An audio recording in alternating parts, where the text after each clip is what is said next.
जब एक आदमी एक स्त्री से प्यार करता है तो उसकी प्रेमिका ही उसकी कमजोरी बन जाती है, पर जब एक स्त्री एक मर्द से सच्चा प्यार करती है तो वह उसकी शक्ति बन जाता है। नमस्कार दोस्तों, मैं आरजे कनिष्का, मैं आरजे वंशिका। आज रेडियो भारती के 7 रंग प्यार के पर सुनाएंगे आपको सावित्री और सत्यवान की अनोखी प्रेम कहानी। आज फरवरी के इस प्यार के मौसम के छठे दिन यानी किस डे पर। सावित्री अपने पिता तत्वज्ञानी राजश्री अश्वपति की इकलौती पुत्री थी और वह राजकुमारी थी। एक बार सावित्री ने अपने लिए वर की खोज की। तभी एक दिन उनके लिए वनवासी राजा के पुत्र सत्यवान का रिश्ता आया और सावित्री ने उन्हें पति रूप में स्वीकार कर लिया। तभी एक बार सावित्री के विवाह से पूर्व नारद मुनि उनसे भेंट करने के लिए आए। सावित्री को बताया कि सत्यवान की उम्र सिर्फ 1 साल की रह गई है। सावित्री ने नारद मुनि को अपना फैसला सुनाते हुए कहा कि अब जो होना था वो हो चुका और अब वह सत्यवान से ही विवाह करेंगी। देखते ही देखते सावित्री और सत्यवान का विवाह हो गया और विवाह के बाद सावित्री अपना महल छोड़ सत्यवान के साथ जंगल में रहने लगी क्योंकि वह वनवासी थे। राजकुमारी ने सत्यवान के साथ रहने के लिए अपने सुखों का त्याग किया। 1 साल बाद सत्यवान की मृत्यु का दिन आया और वे लकड़ियां काटते हुए गिर गए और उनकी मृत्यु हो गई। उस दिन सावित्री ने सत्यवान के लिए उपवास रखा था। सत्यवान की मृत्यु होते ही वहाँ सावित्री पहुँच गई और उसने देखा कि एक भयानक शख्स वहाँ खड़ा है। वह भयानक शख्स यमराज थे।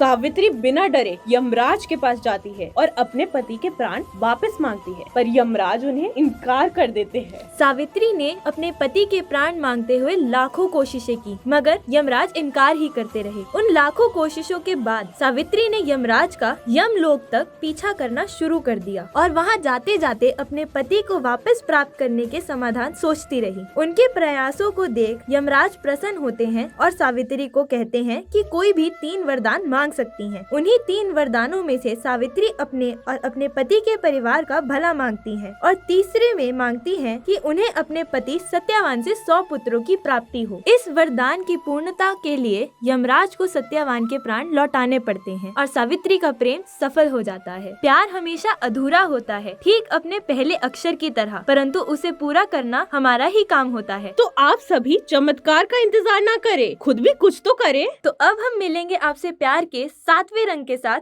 रेडियो भारती पर, तो सुनना ना भूलिएगा।